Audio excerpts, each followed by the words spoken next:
تربیت کا اصول اہل علم نے بتایا ہے کہ 7 سال تک بچے کو سینے سے چمٹا کے رکھو، 7 سال سے لے کر 14 سال تک بچے کو غلام بنا کے رکھو، 14 سال سے لے کر 21 سال تک بچے کو دوست بنا کے رکھو، اس کے بعد 21 سال کے بعد ان کی تربیت مکمل ہو جائے گی۔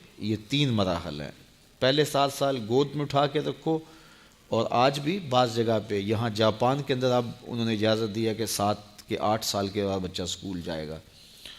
پہلے 10 سال تک غالباً ان کا تھا، 10 سال تک وہ سکول نہیں جانے دیتے تھے بچے کو، کہ ماں ہی تربیت کرے۔ سب سے بہتر تربیت کی درس گاہ، آماج گاہ یہی ہے ماں کی آغوش۔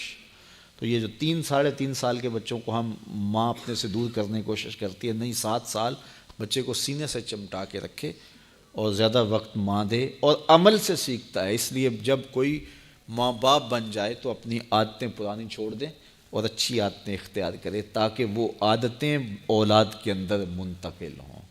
الوالد سر لابیہ، عمومی قاعدہ یہ ہے کہ والدین کا عکس ہوتی ہے اولاد، والدین کا راز ہوتی ہے اولاد۔ بہت سارے لوگ آتے ہیں ہمارے پاس، جناب یہ ہمارے بچوں کو کوئی تعویذ دے دو، کوئی ان کے لیے دم کر دو، ان کو اپنا مرید بنا لو، ان کو اپنے پاس رکھ لو، ان کو اپنی صحبت میں رکھو، یہ نماز بھی نہیں پڑھتا، چلو ہم نہیں پڑھتے تو یہ تو پڑھے۔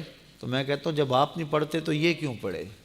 یہ کیسے؟ یہ اصول یہ ہے کہ آپ کریں گے تو یہ کرے گا، لیکن آپ کہتے ہیں کہ ہم نہیں کرتے یہ تو کرے۔ ایک چور بھی چاہتا ہے کہ میرا بیٹا ولی ہو، جس طرح آپ ماحول فراہم کریں گے اس طرح کا جو ہے وہ عکس آپ کا اولاد ہوگی۔ حضور نے فرمایا ہر پیدا ہونے والا بچہ فطرت اسلام پہ پیدا ہوتا ہے، فطرت سلیمہ پہ پیدا ہوتا ہے۔ اب اس کے ماں باپ اس کو عیسائی بناتے ہیں، اس کے ماں باپ اس کو یہودی بناتے ہیں، اس کے ماں باپ اس کو مجوسی بناتے ہیں۔ تو یہ عمومی طور پہ ماحول اس کو فراہم کرتا ہے، لیکن فطرتاً اگر اس کو کوئی سبق ماں باپ کی طرف سے نہ ہو تو وہ فطرتاً اسلام پہ ہو، کیونکہ فطرت سلیمہ یہ ہر شے کی اصل ہے۔ ہر انسان پیدا ہوتا ہے تو فطرت سلیمہ میں پیدا ہوتا ہے۔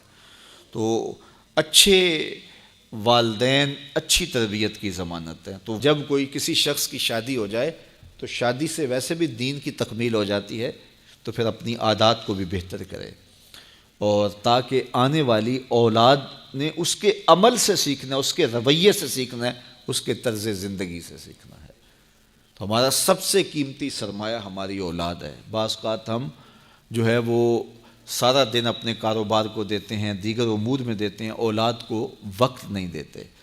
تو اولاد کو وقت چاہیے ہوتا ہے، اور اولاد کو وقت دینا چاہیے، اور اولاد کو وقت دینے سے ان کی اچھی تربیت ہوگی۔ وہ آپ کے پاس بیٹھیں اٹھیں گے، آپ کی باتیں سنیں گے، آپ کے عمل دیکھیں گے، آپ کے رویے دیکھیں گے، تو پھر ان کے اندر اس کا عکس پیدا ہوگا۔ آپ کی روایات ان کے اندر منتقل ہوں گی، آپ کی عادات ان کے اندر منتقل ہوں گی، آپ کے اخلاق ان کے اندر منتقل ہوں گے۔ لیکن اگر آپ ان کو وقت نہیں دیں گے تو یہ سب کچھ ان کے اندر منتقل نہیں ہو سکے گا۔ اور دوسری بات یہ کہ والدین کے اپنے اطوار کیا ہیں، اپنے اخلاق کیا ہیں، اپنی اقدار کیا ہیں۔ اگر وہ صالح ہیں تو صالح منتقل ہوں گی، اگر وہ صالح نہیں ہیں تو پھر جو ان کی عادات ہیں وہ ان کے اندر منتقل ہو پائیں گی۔ تو اس لیے ہمیں اولاد کی تربیت کرنے کے لیے سب سے پہلے اپنا جائزہ لینا ہوگا، اور پھر اس کو اولاد میں منتقل کرنا ہوگا۔ یہ کوئی ایسی گولی نہیں ہے کہ جو ہم خود نہ کھائیں اور ان کو کھلا دیں اور ان کو شفا ہو جائے۔ یہ گولی ہمیں خود بھی کھانی پڑے گی، پھر ان کو کھلانی پڑے گی۔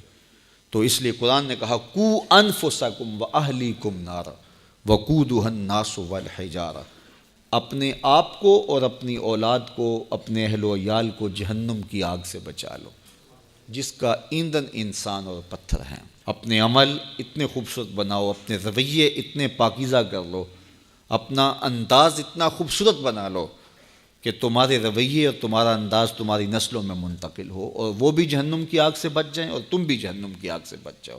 لیکن اگر تمہارے رویے خوبصورت نہ ہوئے، عمل خوبصورت نہ ہوا، تو وہ اور تم جہنم کا ایندھن بن سکتے ہو۔ اللہ ہمیں اپنی اولاد کی صالح تربیت کی توفیق عطا کر دے۔